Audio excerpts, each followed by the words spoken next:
हस्तिनापुर की सभा में उस दिन कुछ ऐसा हुआ जिसने इतिहास को हिला दिया। युधिष्ठिर जुए की बिसात पर बैठे थे। उनके सामने थे दुर्योधन और चालें चल रहा था शकुनी। हर पासा जैसे उनकी किस्मत को खा रहा था। राज्य गया, धन गया, भाई गए और फिर उन्होंने दांव पर लगा दी अपनी पत्नी द्रौपदी। वो पल ऐसा था जैसे कोई इंसान खुद अपनी ही दुनिया को आग लगा दे। द्रौपदी को जबरदस्ती सभा में लाया गया। बाल बिखरे हुए थे, आंखों में था गुस्सा और अपमान दोनों। वह चारों तरफ देखती है और कहती है, इतने बड़े बड़े योद्धा बैठे हैं, यहाँ भीष्म पितामह, द्रोणाचार्य, लेकिन कोई मेरी आंखों में देखकर यह नहीं कह पा रहा कि तुम्हारे साथ गलत हो रहा है।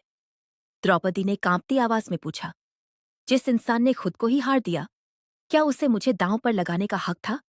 सवाल सीधा था, लेकिन जवाब देने की हिम्मत किसी में नहीं थी, क्योंकि सच बोलने के लिए दिल चाहिए, और उस दिन किसी के मुख से आवाज नहीं निकली। दुर्योधन ने हंसते हुए कहा, दुशासन, इसका चिरहरण करो।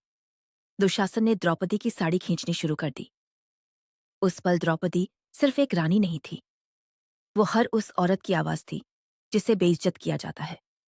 पहले उसने खुद को बचाने की कोशिश की, लेकिन जब कोई सहारा नहीं मिला तो उसने आंखें बंद कर हाथ जोड़ दिए और दिल से पुकारा, हे श्री कृष्ण, अब तुम ही हो। वो पुकार किसी शब्द से नहीं, पूरी आत्मा से निकली थी। दुशासन साड़ी खींचता गया, लेकिन साड़ी खत्म ही नहीं हुई।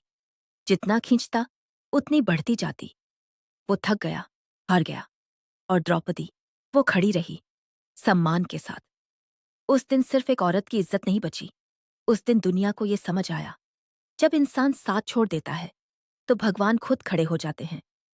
द्रौपदी ने अपने खुले बालों पर हाथ फेरते हुए ये प्रण लिया कि जब तक दुशासन के रक्त से बाल नहीं धो लूंगी, तब तक बाल नहीं बांधूंगी।